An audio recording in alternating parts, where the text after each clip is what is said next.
Como muy bien decía el pastor Rudy, vamos a seguir nuestras reflexiones y nuestros sermones con el libro que nos acompaña en este tiempo, que es el libro de Oseas.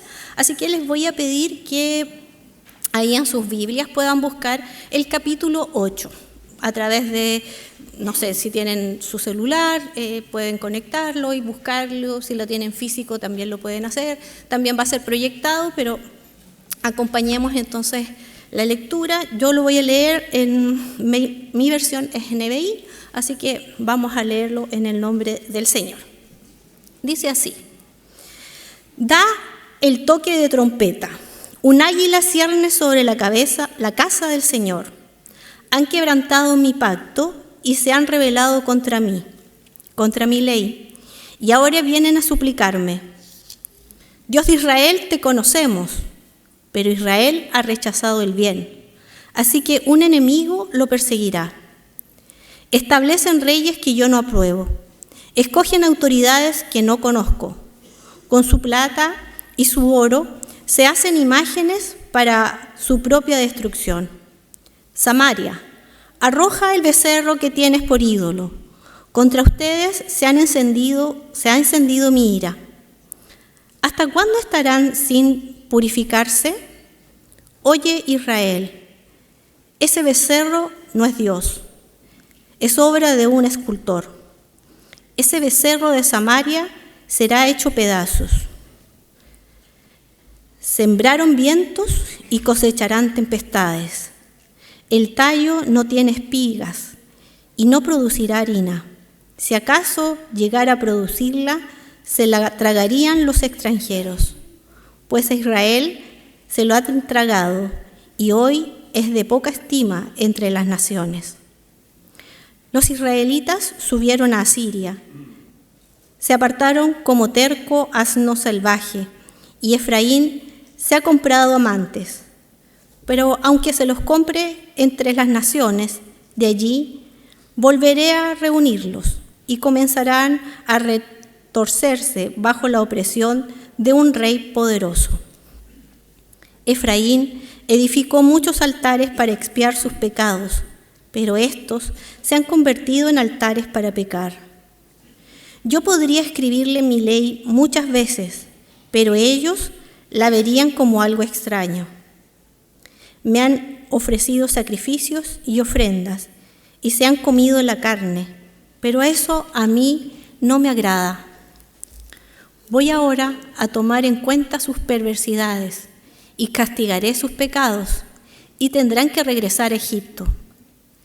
Israel se olvidó de su Hacedor, y se edificó palacios. Judá multiplicó las ciudades amuralladas, pero yo lanzaré sobre sus ciudades y fortalezas un fuego que las consuma. Amén. Bueno, bastante dura, bastante fuerte es la palabra y el anuncio que da Oseas en este capítulo 8. Para los que no nos ha sido como por primera vez la lectura de Oseas, Oseas es un profeta y la profecía es más que un vaticinio de los eventos futuros. La profecía en realidad y la preocupación del profeta bíblico es hablar la palabra de Dios al pueblo de su tiempo, llamándoles a volver a la fidelidad de Dios. Ese es el objetivo, eso es lo que siempre vamos a observar en los distintos libros proféticos que tenemos en las Escrituras. El libro de Oseas es relativamente corto, tiene 14 capítulos, y más o menos podemos fijar o fijar la fecha en que está hablando el profeta alrededor del siglo VIII antes de Cristo.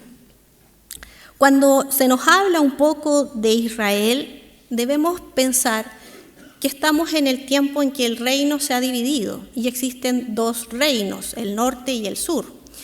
Sé que algunos de ustedes son conocedores, pero hay que entender también que esta propuesta y esta palabra que está diciendo Oseas está diciéndola a un pueblo en específico, como es el reino del norte. Entonces, cuando vamos a leer o estamos leyendo Oseas, siempre tenemos que tener presente que está pensando en Israel como reino del norte. Y es así que entonces se va dando este mensaje y se va comunicando. Eso es un poco la introducción para que podamos entender un poco el libro de Oseas y el capítulo 8.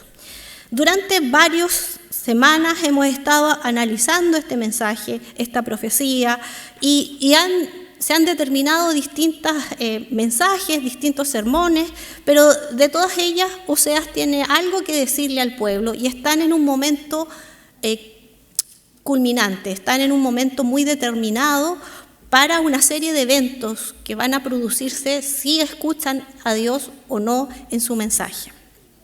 Propiamente tal, el capítulo 8 tiene algunas singularidades que nos ayudan a entender y comprender cuál es la situación del pueblo de Israel en específico. De los versos del 1 al 3 hay un anuncio. Hay algo que Dios quiere decir al pueblo y lo anuncia de una manera que lo puedan comprender. Y Oseas ocupa la figura de la trompeta que suena. La trompeta que suena tiene como un simbolismo y es algo propio de ese pueblo en un momento determinado. Cuando suena la trompeta hay que tener un llamado de atención. Algo está ocurriendo en el pueblo y si suena la trompeta, algo está ocurriendo. Pero también la trompeta sonaba cuando el pueblo se tenía que congregar, cuando el pueblo se tenía que reunir. Bajo estas dos funciones de la trompeta es que Oseas también está llamando a la alerta y está anunciando algo importante dentro de este mensaje. Por eso es que la trompeta está sonando. Hay algo que poner atención al mensaje y hay algo que tiene que escucharlo todo el pueblo. El mensaje que va a comunicar se va a ir describiendo y se va a ir desglosando en este capítulo, pero lo interesante de estos 3 primeros versículos es que dice muy bien qué es lo que ha pasado. Han quebrantado mi alianza y han sido rebeldes a la ley de Dios. La acción que se esperaba de Israel como pueblo, como parte de este pueblo elegido por Dios, es que debían reconocer a Dios como el soberano exclusivo de este pueblo. Y eso, en este momento Israel no lo está haciendo.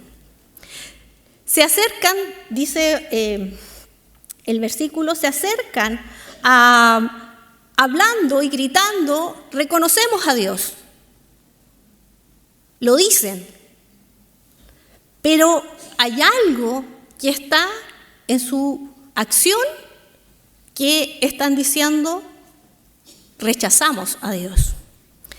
Entonces, en estos 3 primeros versículos encontramos el problema, pero también encontramos la sentencia.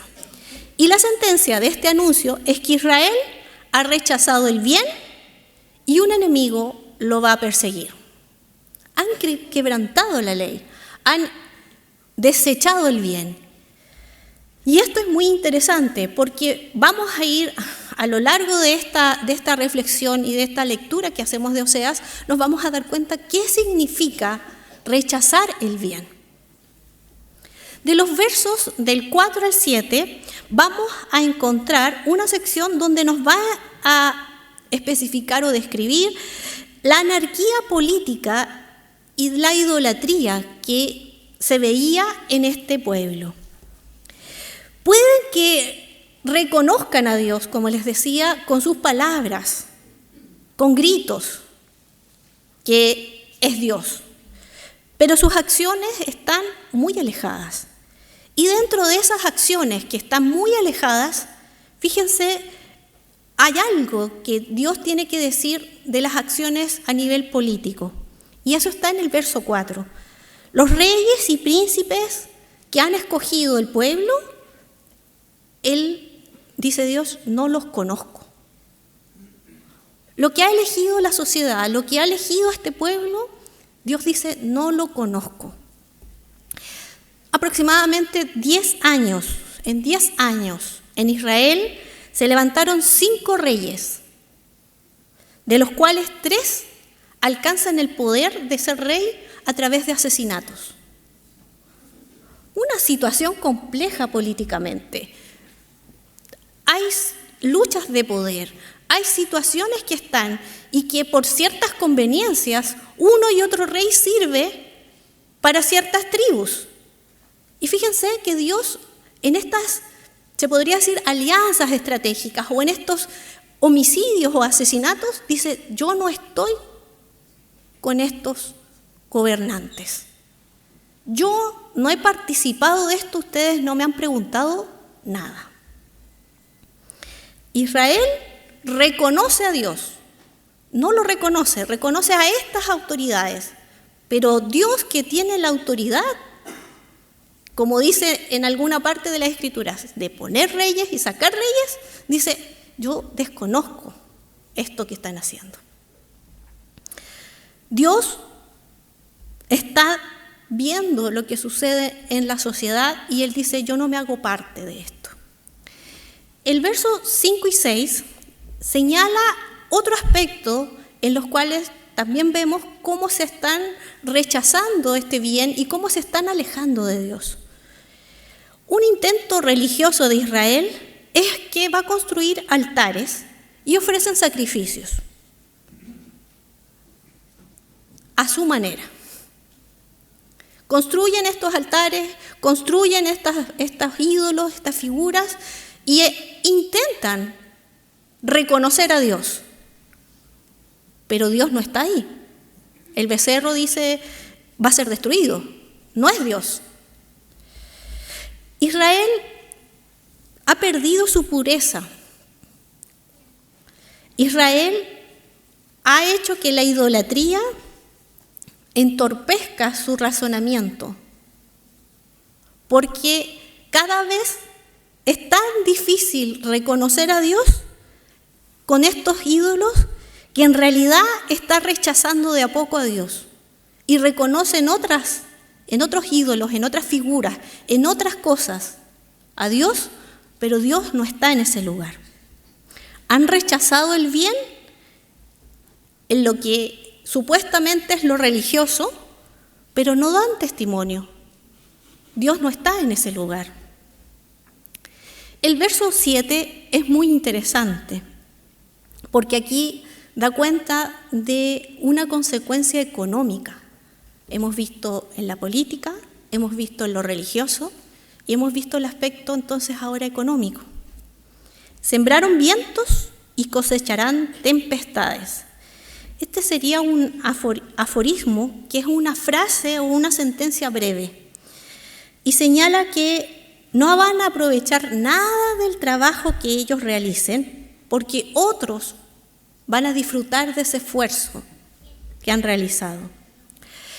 Y este tipo de sentencias o de aforismo no solamente lo encontramos en Oseas, porque se transformó como en un proverbio que lo usaban los profetas. Lo encontramos en Amós, lo vamos a encontrar en Miqueas, en Ageo, tal vez no textual como sale en Oseas, pero hay ciertas similitudes. Debemos comprender algo que pasa en el pueblo hebreo. Disfrutar del fruto del trabajo es un gran bien otorgado por Dios. El fruto del trabajo es un esfuerzo que hace Israel en todo su esplendor. Todos trabajan en diferentes oficios, la agricultura, la ganadería. Todo el esfuerzo del trabajo laboral de la vida lo hacen porque es un bien, es una bendición el trabajo que Dios les da. Y más bendiciones, todo ese trabajo, poderlo disfrutar. Todo ese esfuerzo de sol a sol, que es gratificante poder recibirlo y disfrutarlo. Y eso Israel lo reconoce como un bien otorgado por Dios, una bendición de Dios, poder trabajar, esforzarse y aprovechar y y practicar y poder disfrutar este esfuerzo del trabajo. La sentencia es que Israel en su futuro no va a seguir disfrutando de este bien. Es doloroso ver que otros coman, disfruten de estos bienes, disfruten del esfuerzo que han hecho y que otras personas puedan disfrutarlo. Eso es lo que va a pasar y es producto de consecuencia de su idolatría. Los gentiles, otras personas que no conocen al Señor, que no tienen a Dios como su Dios, serán los que se van a deleitar con estas posesiones que ellos tengan.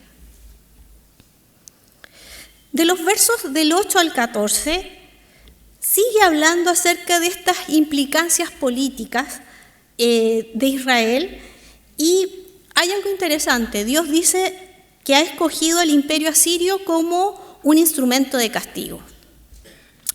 Y específicamente va a ir señalando que las alianzas militares con otras naciones, con el objetivo de tener esta estabilidad, esta independencia, de tener alianzas estratégicas con estas personas o con estos imperios, Dios les dice no les va a servir para nada.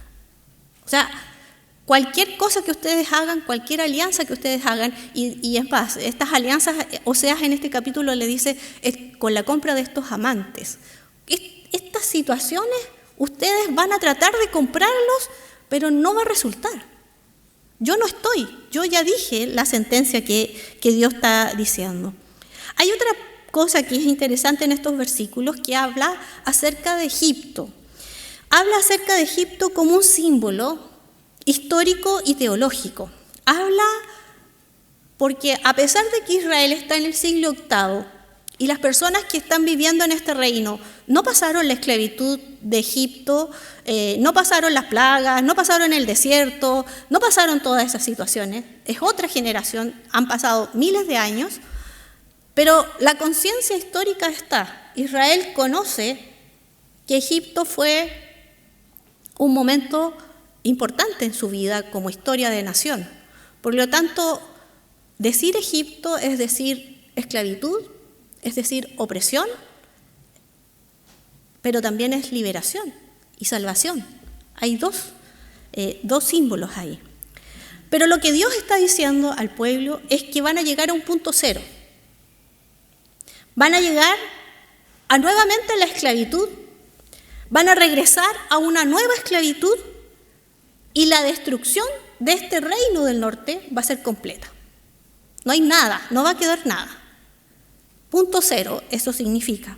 Por lo tanto, Egipto está ahí como un recordatorio de lo que pasó, antecedentes históricos del pasado, pero también está diciendo, esto va a pasar como les pasó a ellos. Ustedes van a experimentar esta nueva esclavitud de una manera, de la misma forma que en el pasado. Y el verso 14 nos habla acerca de algo específico y es muy interesante porque habla de los dos reinos, el reino del norte y el reino del sur. Uno podría pensar, como lector, y también les pasó al pueblo, que bueno, el reino del norte porque tenía los becerros, porque se juntó y tenía esta idolatría, claro, era obvio que le iba a pasar esto, porque estaba en idolatría y eran más paganos.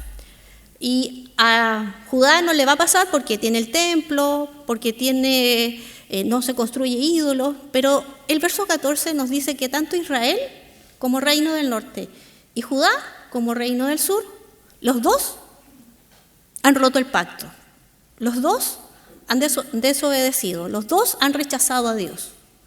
O sea, hay algo que es interesante, que no es una cosa distinta. Las dos naciones están haciendo ofensa a Dios.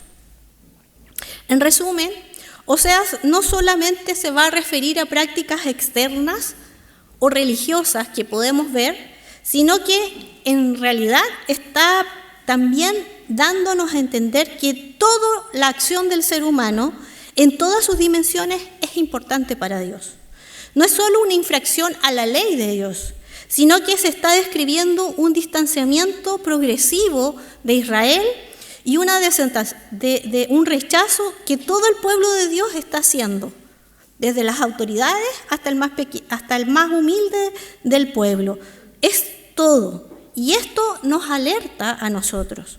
Oseas en el capítulo 4:1 dice: ya no hay entre mi pueblo fidelidad, ni amor, ni conocimiento de Dios. Lo describe como lo está describiendo el capítulo 8, ya lo había descrito en el capítulo 4. Esto es, en cierta medida, lo que está aconteciendo en Israel. Pero ¿qué de nosotros? Y aquí propongo algunas de las consideraciones y qué es lo que nos dice Oseas y cómo en este sermón que he titulado Una alarma, cómo nuevamente esta alarma se nos enciende a nosotros los cristianos y cristianas del siglo XXI.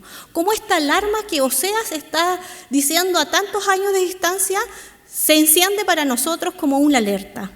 Primero, nos alerta acerca de la religiosidad, que puede ser una buena intención, que podemos pensar que nos va a servir ciertas conductas, ciertas prácticas en los ritos, en asistir a lugares, y todas esas cosas nos van a acercar a Dios.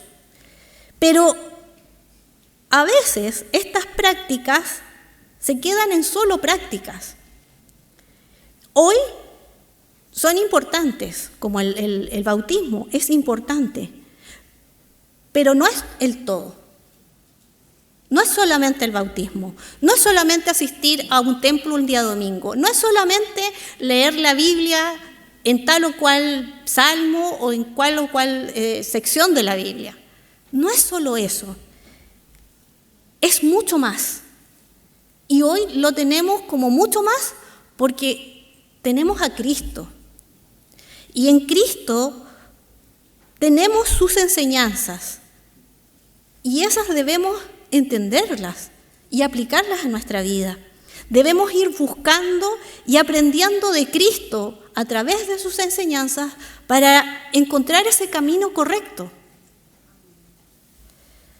Lo que se destaca de Oseas en esta alarma es que podemos hoy día en el siglo XXI rechazar el bien. Y usted se preguntará, ¿cómo? Cuando toleramos la injusticia, cuando vemos una discriminación arbitraria y no hacemos nada, cuando maltratamos a nuestras personas que están a nuestro cargo, cuando aceptamos la violencia en todas sus maneras, cuando el abuso lo dejamos y lo aceptamos. Y hay una serie de cosas más. Todas esas cosas nos van a dar indicios de que nos vamos a ir deslizando poco a poco y que nos vamos a ir poco a poco rechazando este bien.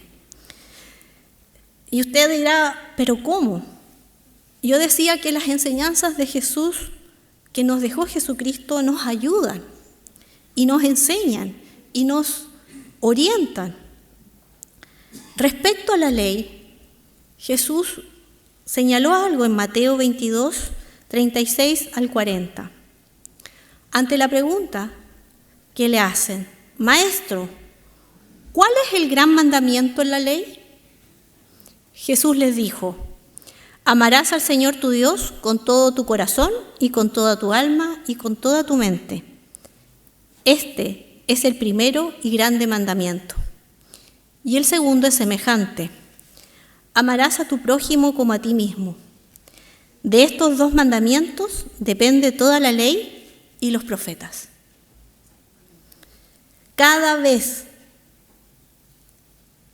que estoy viendo a mi prójimo en circunstancias difíciles, abusivas, injusticias, violencias, y yo como cristiano no hago nada, estoy siendo sutil y estoy rechazando el bien.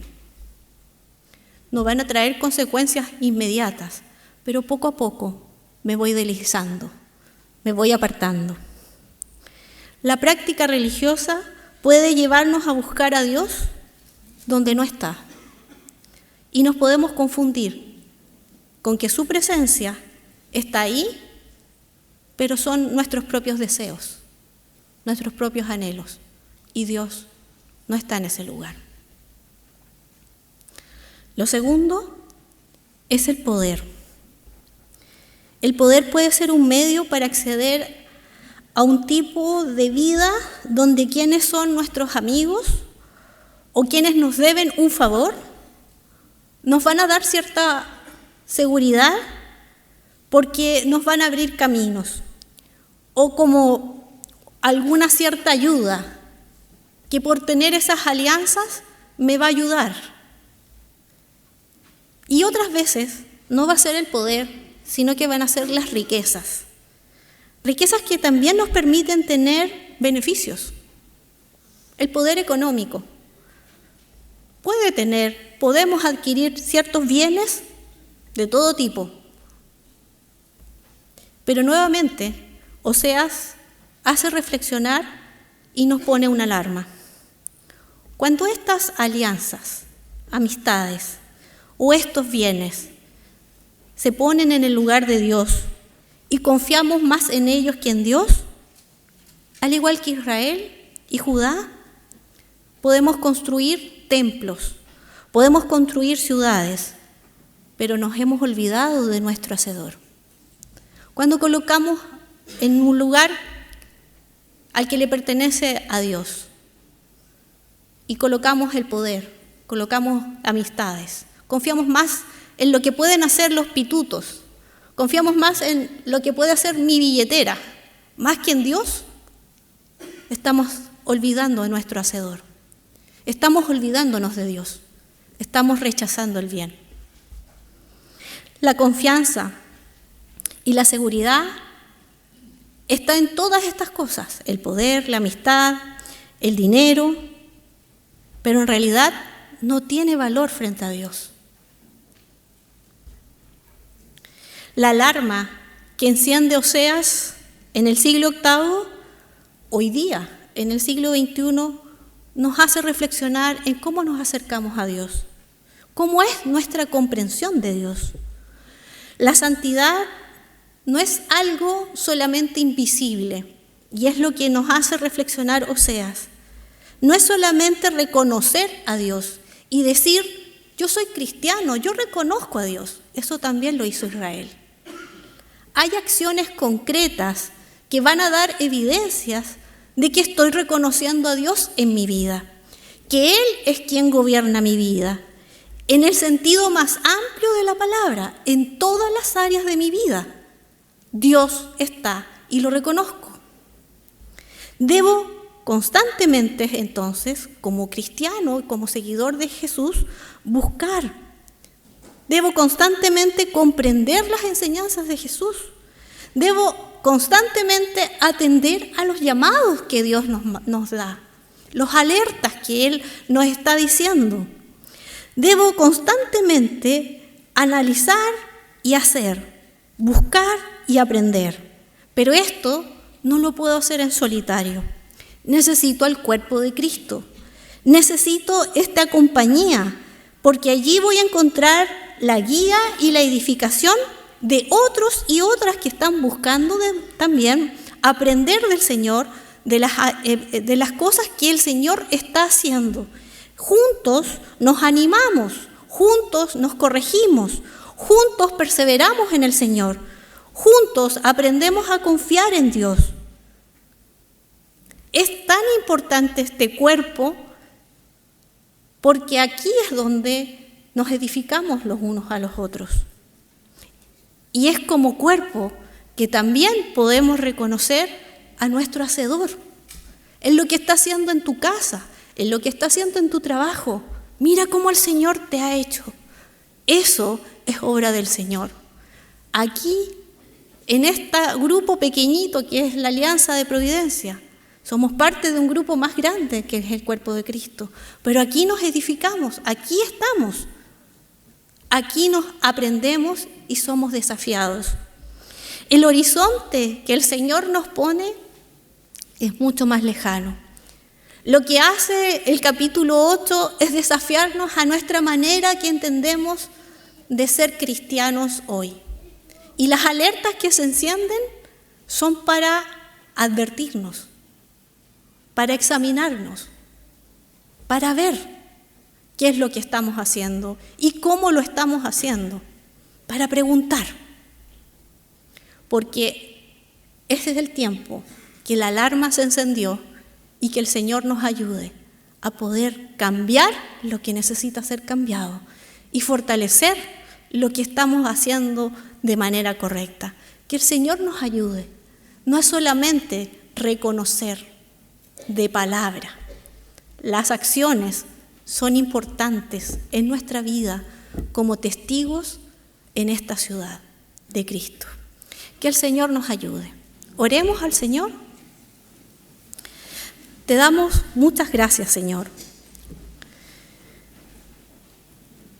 por lo que tú haces en nuestra vida, por las alarmas que enciendes, por misericordia y por amor de nuestras vidas. Gracias porque cada día tú estás en nuestra pendiente de todas nuestras necesidades. Señor, hemos sido desafiados y te pedimos que por tu gracia y tu bondad tú nos guíes, tú nos ayudes. Tú guías, Señor, nuestras vidas y examínanos, Señor. Y ayúdanos a cambiar lo que necesita ser cambiado. Desafíanos, Señor, cada día, porque así reconocemos en ti que tú eres nuestro hacedor, que tú eres nuestro Dios, que tú eres nuestra fortaleza, que tú eres nuestro Señor y Salvador de nuestras vidas. Gobierna nuestras vidas como solamente tú lo puedes hacer. En el nombre de Jesús. Amén. Amén.